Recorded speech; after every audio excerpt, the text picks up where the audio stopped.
이제 1년치가 끝나게 되는데 설교집 제목을 제가 애프터 코로나 위드 성령 이렇게 제목을 지었습니다. 오늘 말씀이 또 그런 관련되는 말씀이죠. 하나님의 진노와 아들의 실망, 그럼에도 불구하고 이 제목입니다. 지난주에도 말씀드렸지만 이제 3일째 교회력 창조절기가 오늘로 끝이 납니다. 그리고 다음 주부터는 대림절기가 시작이 됩니다. 어린 양이신 아기 예수께서 이 땅에 오시는 절기입니다.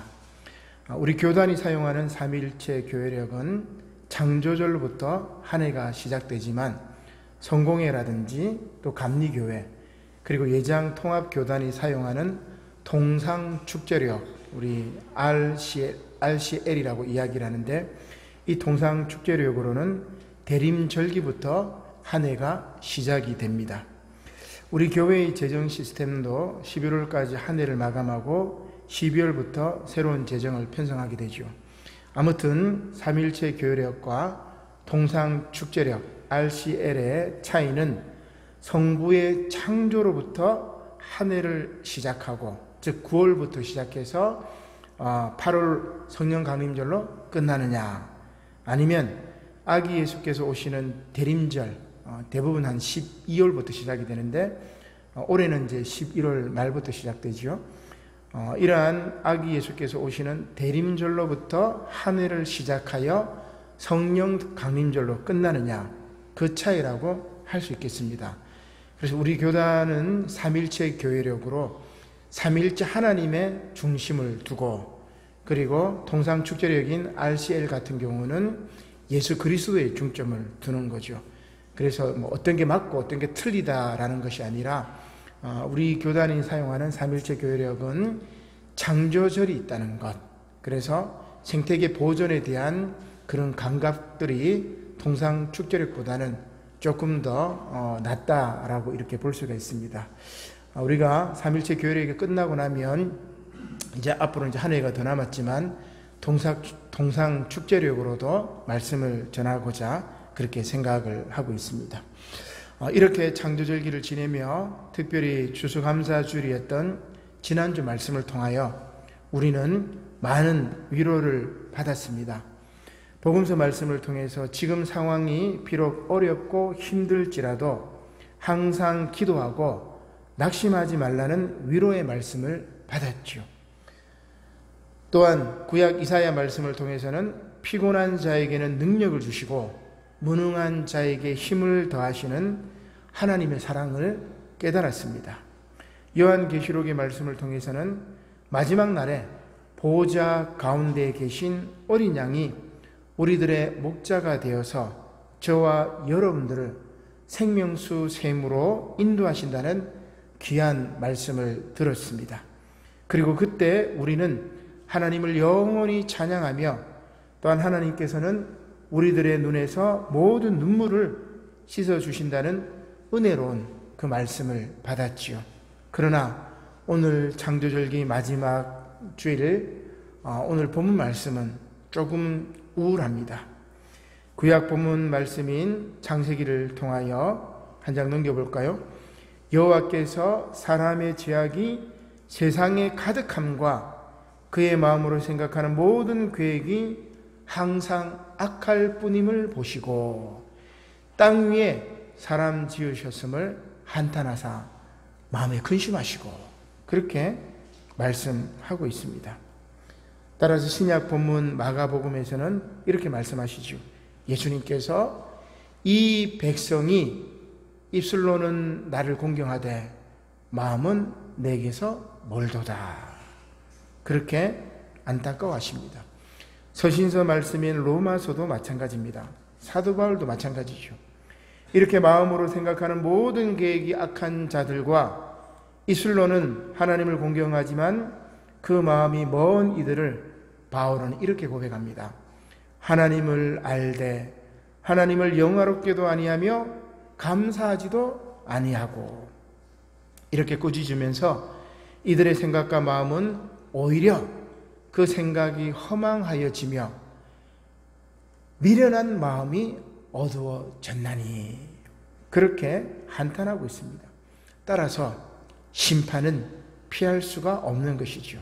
자, 그러나 그럼에도 불구하고 하나님께서는 당대의 의인이요 그 시대의 완전한 자이며 하나님과 동행한 노아와 그의 가족은 방주를 통해서 구원하시는 말씀입니다. 창세기 본문 후반부의 말씀이 바로 그러한 말씀이죠. 사랑하는 성도 여러분, 오늘 저와 여러분들 앞에 사망의 길과 생명의 길이 놓여져 있습니다. 홍수의 심판과 방주의 구원이 놓여 있는 것입니다. 어디로 가실 건가? 창조절을 마감하며 또한 한 해를 마감하며 여러분들은 지금 어디로 가시려고 마음을 먹고 있습니까? 오늘 말씀을 통하여 설교 제목과 같이 코로나 이후 시대에 성령께서 함께 하심으로 말미암아 하나님의 진노와 아들의 실망에도 불구하고 노아처럼 새로운 역사를 창조하시기를 주님의 이름으로 간절히 축원합니다. 아멘. 먼저 구약의 말씀부터 보겠습니다. 하나님께서 인간을 창조하신 것을 후회하시는 말씀이죠. 창세기 6장 5절 말씀입니다. 여호와께서 사람의 죄악이 세상에 가득함과 그의 마음으로 생각하는 모든 계획이 항상 악할 뿐임을 보시고 땅 위에 사람 지으셨음을 한탄하사 마음에 근심하시고 그리고 이르시기를 내가 창조한 사람을 내가 지면에서 쓸어버리되 사람으로부터 가축과 기는 것과 공중의 새까지 그리하리니 이는 내가 그것을 지었음을 한탄하기 때문이라고 말씀하십니다. 그 당시 상황을 한번 볼까요? 성경 말씀은 이렇게 말하고 있습니다. 개역 개정 말씀은 우리가 읽어도 너무나 부드럽게 되어 있어가지고 그 제약상을 파악하기가 애매합니다. 그래서 공동번역으로 한번 보겠습니다. 6장 11절 말씀이죠.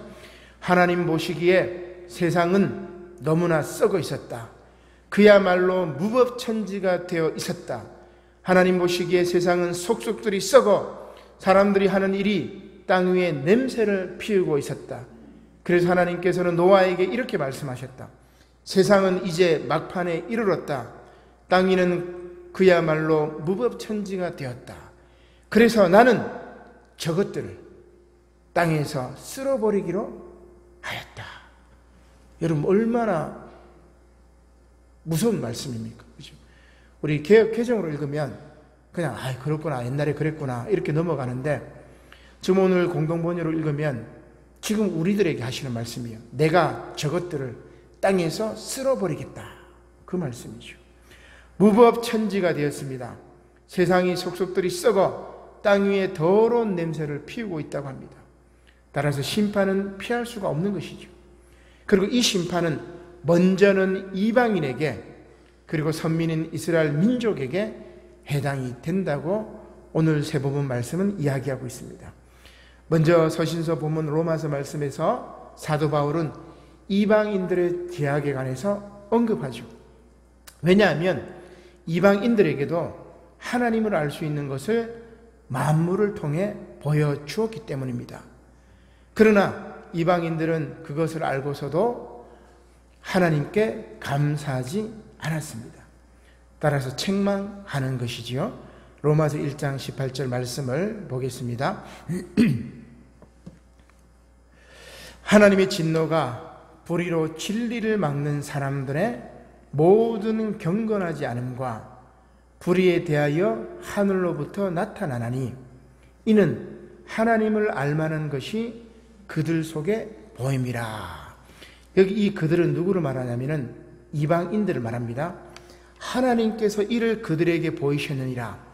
창세로부터 그의 보이지 아니하는 것들 곧 그의 영원하신 능력과 신성이 그가 만드신 만물, 피조물입니다. 그죠?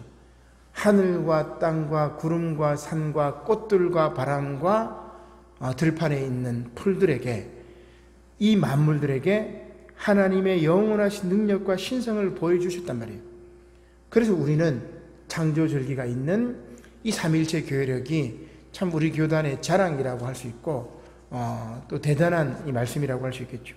자, 아무튼 하나님께서 만드신 만물에 분명히 하나님의 영원하신 능력과 신성을 보여주셨다는 말이에요. 그러므로 이방인들 그들이 핑계하지 못하리라. 내가 언제 하나님을 만났습니까? 내가 하나님이 언제 나를 부르셨습니까? 예수님이 언제 나를 부르셨습니까? 그런 이야기죠. 하나님을 알되 하나님을 영화롭게도 아니하며 감사하지도 아니하고 오히려 그 생각이 허망하여 지며 미련한 마음이 어두워졌다고 이야기합니다. 그러니까 예수님께서 이 땅에 2000년 전에 오시기 전에도 하나님께서 피조세계를 통해서 하나님 자신의 능력을 보여주신 거예요. 그래서 예수님 이전에도 우리는 뭡니까? 보편적인 구원을 통해서 모든 사람들을 구원하시고자 하셨던 하나님의 뜻을 알 수 있었던 것이죠.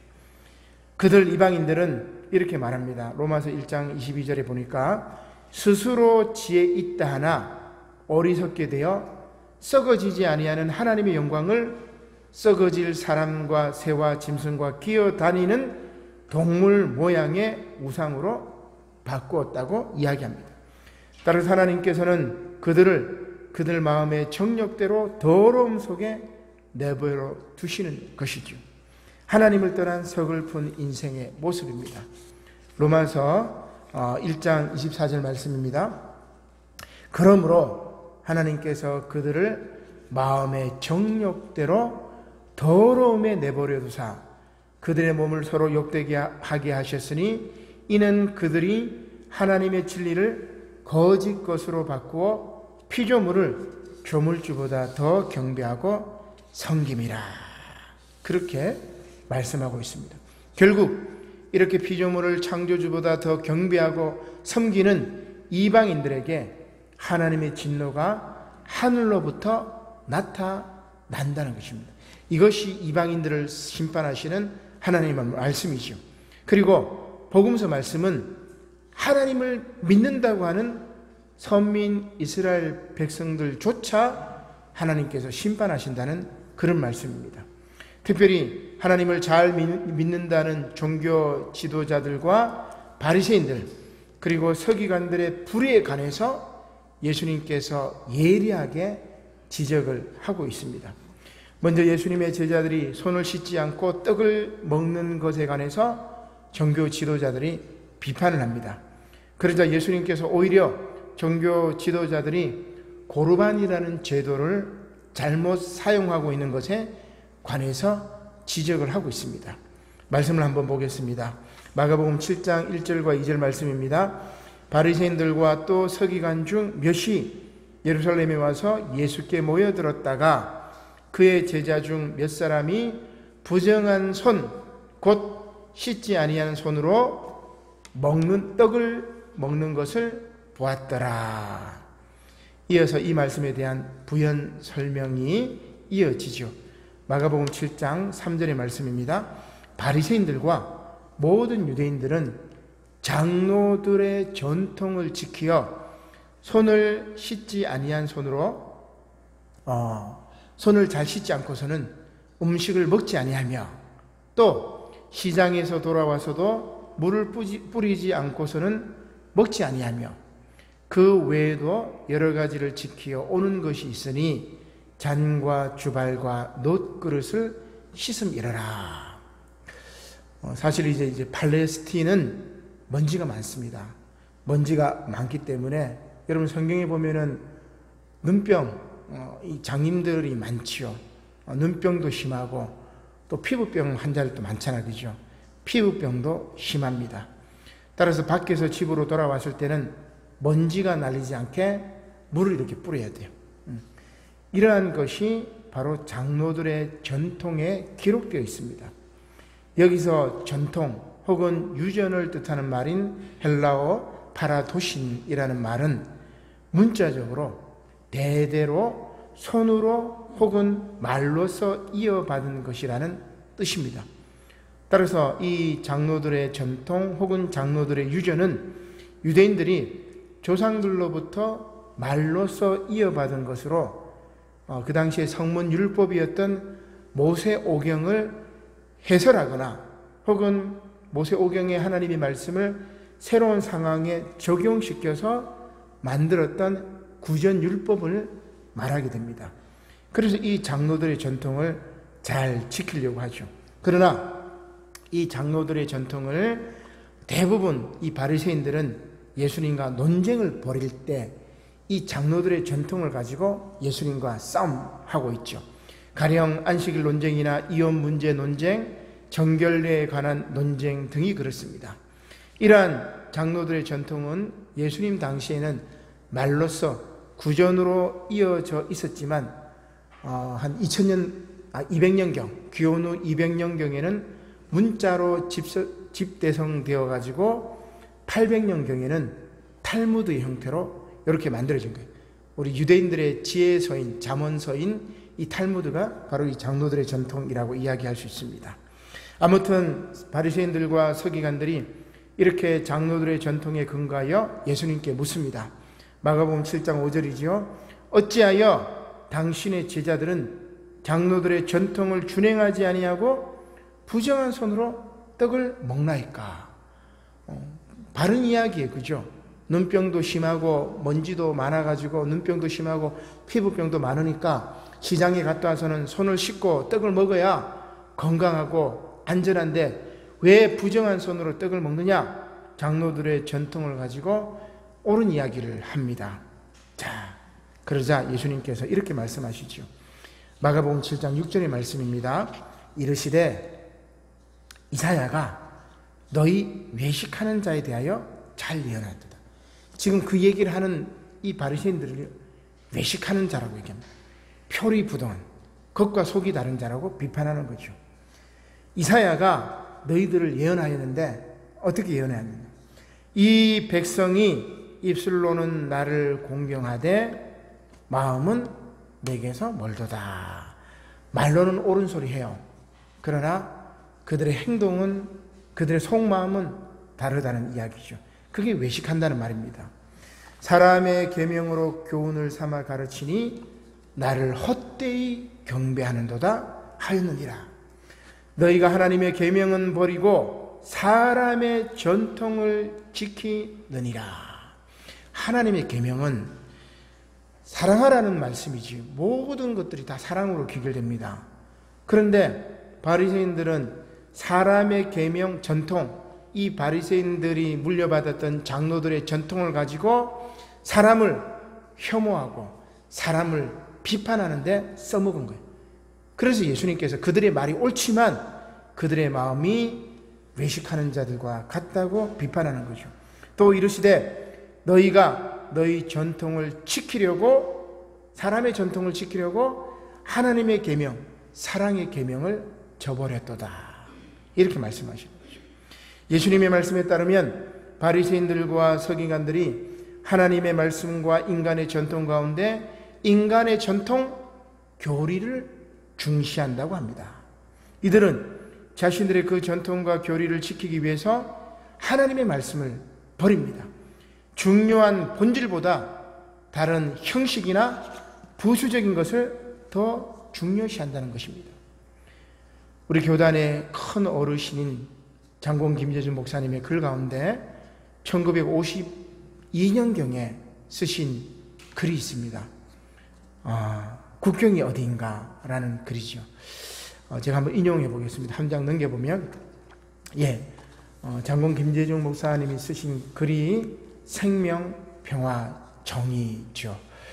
저는 여기에다가 사랑을 하나 더 첨가해 가지고 4년으로 세 본문 말씀을 지금 구약, 신약, 서신서 이렇게 첫 해에는 마태복음, 마가복음, 누가복음, 요한복음 이 네 복음서를 생명, 평화, 정의, 사랑으로 연결해 가지고 이 세 본문 말씀 이렇게 만들어 가지고 설교집을 만들려고 합니다. 그게 제가 여러분 몇 번 말씀드렸지만 제가 이 땅에 태어난 이유가 아닐까. 삼일체 교회력 그리고 RCL 성서전과를 통해서 6권, 그 다음에 생명, 평화, 정의, 사랑 이걸 통해 가지고 4년치 말씀을 이렇게 하면 정말 하나님께서 저를 이 땅에 보내신 이유가 그게 아닌가 그런 생각을 해보게 됩니다. 자, 아무튼 중요한 것이 생명평화정의인데 우리 김재준 목사님이 이 말씀을 하셨고 세계교회가 생명평화정의 그리고 창조질서 보존 이것을 가지고 기독교 신앙의 큰 틀들을 만들어 가고 있는 거죠. 자, 아무튼 장군 김재준 목사님이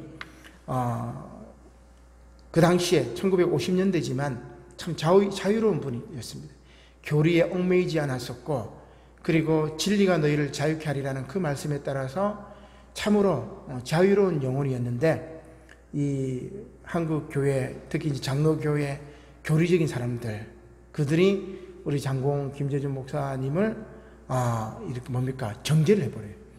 그래서 2016년도입니까? 4년 전에 통합측 교단에서 장공 김재준 목사님을 면직했던 것에 대해서 이제 사과도 하고 복권을 했던 역사적인 일들이 있었는데 이제서야 50년이 지나서야 그들이 이제 성서를 어떻게 봐야 되는지 신학적인 것들을 반성을 하게 되었다 볼 수 있겠죠. 그 당시에는 이제 자유주의 신학이라고 우리 김재준 목사님을 굉장히 비판을 많이 했어요. 그래서 어떤 사람이 그 맥락에서 김재준 목사님을 비판하기 위해서 저녁에 찾아와 가지고 그런 이제 일합니다. 자, 제가 글을 한번 인용해 보겠습니다. 저녁 항원에 손님 한 분이 찾아왔다. 나는 없는 숯을 피워서 풍로 위에 갖다 놓고 오신용권을 물었다. 그러자 그 사람이 이렇게 얘기합니다. 나는 정통신학을 수호하는데 목숨 바치기로 작정한 사람이야. 처음부터 상기되어 다소 떨리는 목소리였다. 그러십니까? 목숨까지 바칠 거야 있겠습니까? 노영께서 이단이라 하신다면 목숨이라도 위태할지 모르겠습니다만 정통신학을 하시는 데야 뭘 하겠습니까?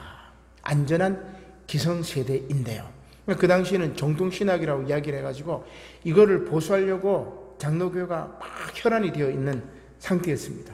손님은 도사리고 앉으며 묻기 시작했다. 도대체 당신은 자유를 말하며 문호 개방을 언제나 부르짖고 있으니 나라에도 국경이 있고 그 국민을 지키는 파수 병정이 있어야 그 나라를 보존할 수 있는 것이지 그저 개방만 하면 어떻게 된단 말이야. 이제 자유주의 신앙, 당신은 성서를 막 자유롭게 해석하고 막 이런 거 아니에요. 이렇게 따지는 거죠. 그러자 김재준 목사님 이렇게 얘기합니다. 지당한 말씀입니다. 그런데 노영께서 말씀하시는 국경선은 어디 있습니까? 정통주의 신학이 국경선이지요.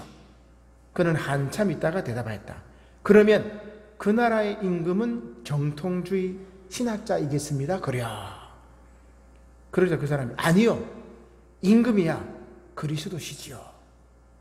그러면 그리스도께서 정통주의 신학을 내 나라의 국경선으로 삼아라 라고 말씀하셨습니까? 똑똑히 그런 말씀을 하신 적은 없지요.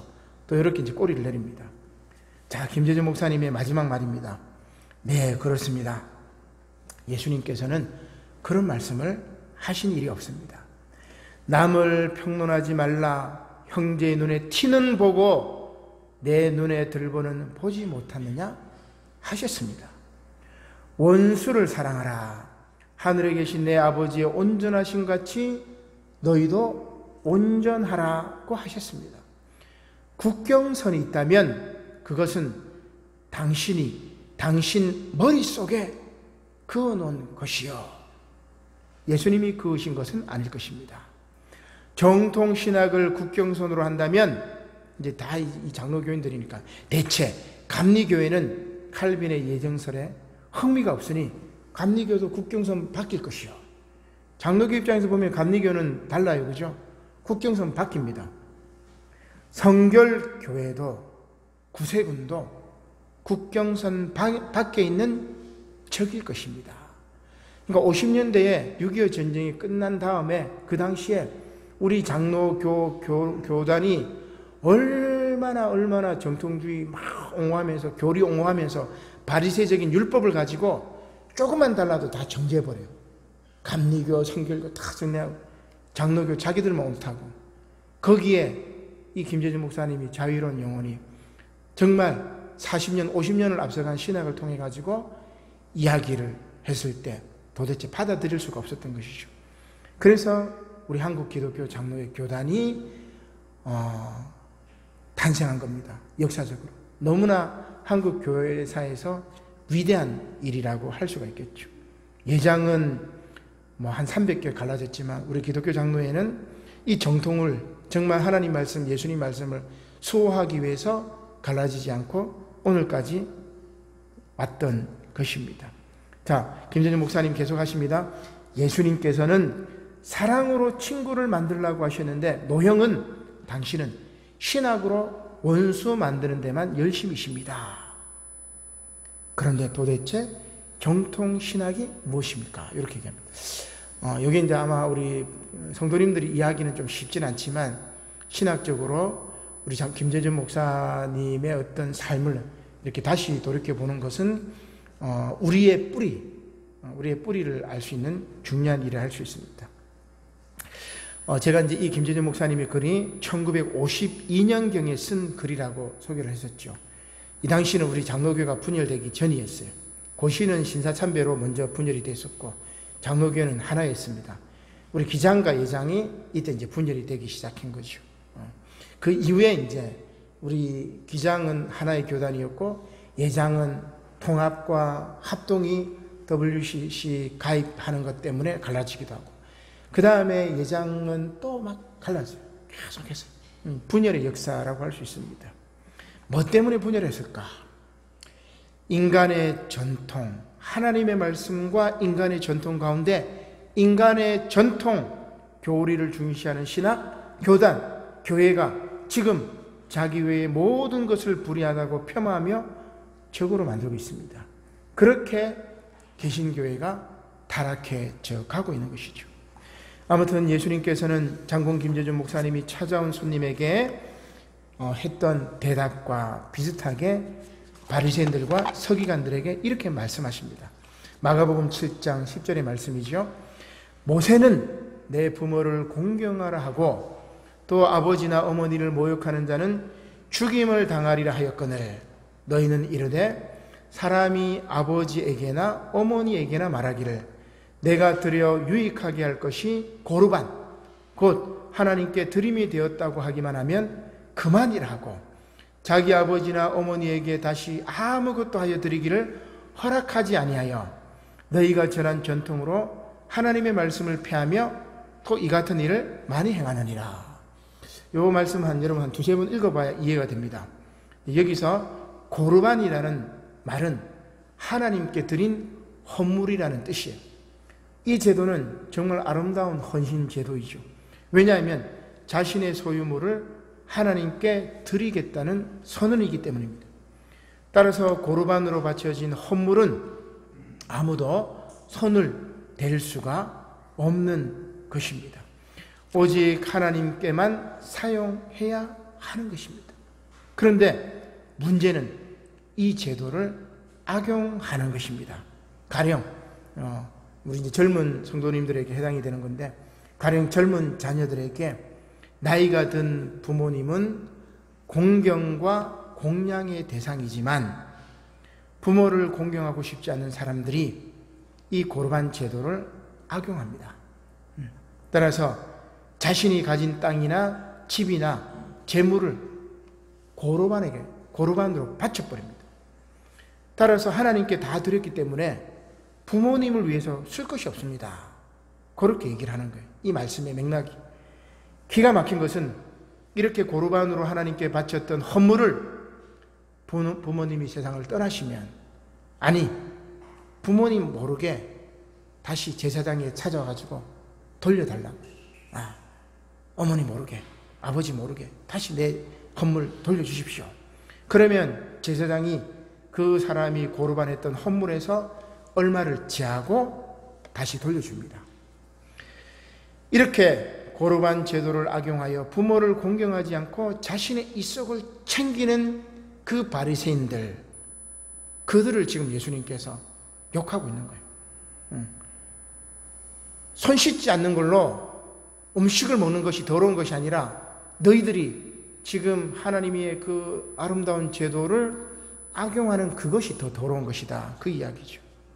이것은 나아가 창조주신 하나님 아버지를 속이는 것입니다. 따라서 예수님께서는 이러한 바리새인들과 서기관들 그리고 종교 지도자들을 책망하십니다. 마가복음 7장 14절 말씀입니다. 무리를 다시 불러 이르시되 너희는 다 내 말을 듣고 깨달으라. 무엇이든지 밖에서 사람에게로 들어가는 것은 능히 사람을 더럽게 하지 못하되 사람 안에서 나오는 것이 사람을 더럽게 하는 것이니라. 그러자 이 말씀의 의미에 관해서 제자들이 궁금해합니다. 마가복음 7장 17절 말씀이죠. 무리를 떠나 집으로 들어가시니 제자들이 그 비유의 의미를 묻기 시작한 것입니다. 그래서 예수님께서 마가복음 7장 18절 말씀에 이렇게 말씀하십니다. 예수께서 이르시되 너희도 이렇게 깨달음이 없느냐. 바리새인들 서기관들도 그랬지만 3년을 나를 따라다녔던 너희도 이렇게 깨달음이 없느냐. 무엇이든지 밖에서 들어가는 것이 능히 사람을 더럽게 하지 못함을 알지 못하느냐. 그렇게 대답하십니다. 본질보다 부수적인 것에 목숨을 건 종교인들에 대한 질책입니다. 그러나 바리새인들이나 서기관처럼 예수님의 제자들도 깨닫지 못합니다. 따라서 예수님께서 한탄하신 것입니다. 우리 지난주 말씀에 보면 예수님께서 불의한 재판관과 가부의 기도를 소개하시면서 마지막에 이렇게 말씀하셨죠. 누가복음 18장 8절 말씀, 내가 너희에게 이르노니 속히 그 원한을 풀어주리라. 그죠? 가부의 기도처럼 간절히 기도하면 내가 그 원한을 풀어주리라. 그러나 그렇게 간절히 기도하는 그런 사람을 찾아볼 수 없다는 얘기입니다. 그러나 인자가 올 때 세상에서 그런 간절한 믿음을 보겠느냐. 그런 말씀이죠. 그렇습니다.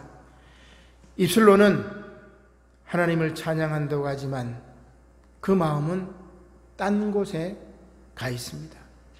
몸은 여기 예배당에 있어서 하나님께 찬송하고 예배드리지만 마음과 생각은 딴 곳에 가 있는 것입니다. 따라서 부정한 손, 씻지 아니한 손으로 떡 먹는 것이나 시장에서 돌아와서도 물을 뿌리지 않고서 먹는 것이나 무엇이든지 밖에서 사람 안으로 들어가는 것은 능히 사람을 더럽게 하지 못하고 그 대신 사람의 안에서 나오는 것이 사람을 더럽게 한다는 그런 말씀입니다. 이렇게 포악하고 부패한 인간들과 또한 불의로 진리를 가로막는 사람들을, 또한 입술로는 하나님을 찬양한다고 하지만 그 마음은 딴 곳에 가 있는 사람들을 하나님께서는 심판하신다는 그런 말씀입니다. 이처럼 하나님께서 보시기에 지금 세상은 썩어버린 세상입니다. 무법천지입니다. 따라서 창세기 말씀처럼 사람들이 하는 모든 일이 땅 위에 더러운 냄새를 피우고 있는 것입니다. 땅까지 오염되어 타락한 것입니다. 1789년 외우기도 쉽습니다. 1789 프랑스 대혁명 당시에 사람들은 파리 시내 도처에 있는 시계탑을 향하여 총을 쏘았습니다. 우리가 바스티유 감옥을 이렇게 이제 막 풀어 헤쳤다고 이야기를 하기도 하지만 저도 이렇게 책을 읽다 보면 깜짝 놀랐는데 프랑스 대혁명 당시에 사람들이 파리 시내에 있는 시계탑을 향해서 총을 쏜 겁니다. 도대체 시계탑이 무슨 죄일까? 그러나 시계탑을 향한 시민들의 동시다발적인 총격을 통해서 종말론의 참 의미를 깨달은 철학자 발트 베냐민이 이렇게 이야기를 합니다. 시계탑을 향하여 총을 쏜 것은 역사의 연속성을 폭파시키고자 하는 혁명기 시민들의 무의식적 집합 행동으로 진정한 혁명은 무한 반복되는 동질적 시간 연쇄를 가차없이 파괴할 때에 비로소 가능하다는 것을 깨달은 민중의 자각이다. 이렇게 이야기합니다. 동질적 시간 연쇄, 조금 철학적인 표현이라서 번역을 어렵겠지만 동일한 시간의 반복이라는 말이에요. 똑같은 시간이 계속 반복돼요. 이것을 깨트려 버리는 것이 바로 종말입니다.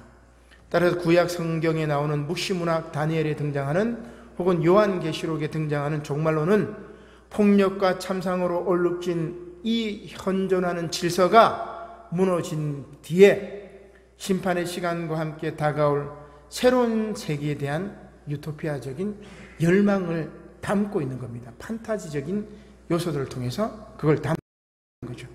이렇게 불의한 현실에 대한 시대적 요청으로 등장한 종말론은 그 뿌리부터가 아주 급진적이죠.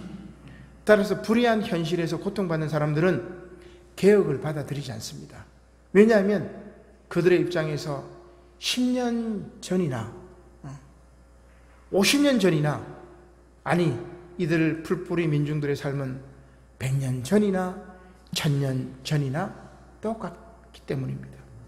고난이 반복되고 빈곤이 세습되는 이러한 현실 앞에서 희망은 유예되고 지옥 같은 시간이 끊임없이 반복되고 지속되는 것이죠.